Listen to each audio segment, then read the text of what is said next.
اے خدا تیری حمد و ثنا میرے بس میں نہیں، اے خدا تیری حمد و ثنا میرے بس میں نہیں، تیری توصیف کا حوصلہ میرے بس میں نہیں۔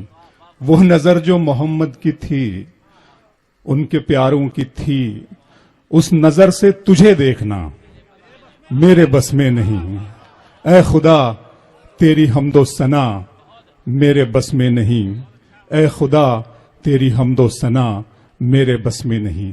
حاضرین گرامی، پوری دنیا بارود کے ڈھیر پہ ہے، ایسے ماحول میں دامن دل پھیلا کر رب العزت کی بارگاہ میں گڑ گڑا کر دعا مانگتے ہیں کہ میرے مولا کرم ہو کرم، میرے مولا کرم ہو کرم، تجھ سے فریاد کرتے ہیں ہم، میرے مولا کرم ہو کرم۔ یہ زمین اور آسماں تیرے قبضے میں ہے دو جہاں، یہ زمین اور یہ آسماں تیرے قبضے میں ہے دو جہاں، سب پہ تو ہی تو ہے مہرباں، ہم تیرے در سے جائیں کہاں، تو ہی سنتا ہے سب کی صدا، تو ہی رکھتا ہے سب کا بھرم، میرے مولا کرم ہو کرم، میرے مولا کرم ہو کرم۔ حاضرین گرامی، خدائے بزرگ و برتر کی اس حمد و ثنا کے بعد، مالک دو جہاں کی بڑائی اور کبریائی بیان کرنے کے بعد، آئیے اس کی بات کرتے ہیں جو وجہ کل کائنات ہے۔ حاضرین گرامی، ہم نبی کریم کو، حضرت کو وجہ کل کائنات کیوں کہتے ہیں؟ دو جملوں میں اپنی بات کروں گا، اس کے بعد میں جناب عزم شاکری کے حصے میں یہ سعادت آئے گی کہ وہ نعت رسول مقبول پیش کریں۔ میں نے یہ کہنے جا رہا تھا کہ ہم وجہ کل کائنات حضرت کو کیوں کہتے ہیں۔ اللہ رب العزت نے کہا جاتا ہے، قرآن و حدیث کے روشن حوالے زندہ ہیں کہ اللہ رب العزت نے کن کہا، تو کیا فقط کن کہنے سے اس دنیا کی اور اس کائنات کی تعمیر ہو گئی؟ نہیں دوستو، صرف دو چیزیں کن کہنے سے وجود میں آئی، عالم ارواح جسے روح کہا جاتا ہے، اور ملائک۔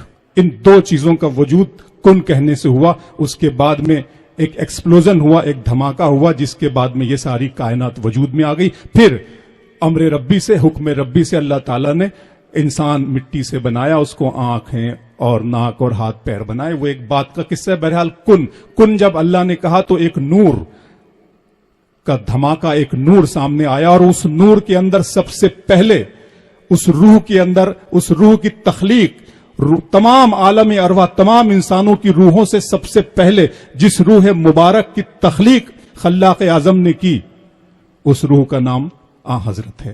وہ روح جناب حضرت کی تھی، محمد صلی اللہ علیہ وسلم کی تھی، اس لیے ہم کہتے ہیں کہ وہ وجہ کل کائنات ہے۔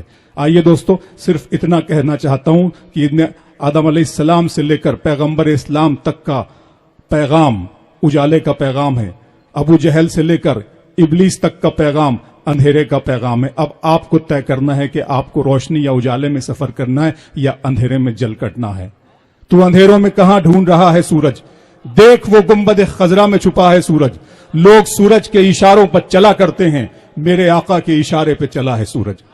عالی جناب عزم شاکری سے گزارش کروں گا کہ وہ آئیں اور نعت رسول مقبول پیش کریں۔ عالی جناب عزم شاکری صاحب، لبوں پر خدا کا کلام آ رہا ہے، زمین کو فلک کا سلام آ رہا ہے، سلاطین عالم اٹھیں، سر جھکا لیں، رسول خدا کا غلام آ رہا ہے۔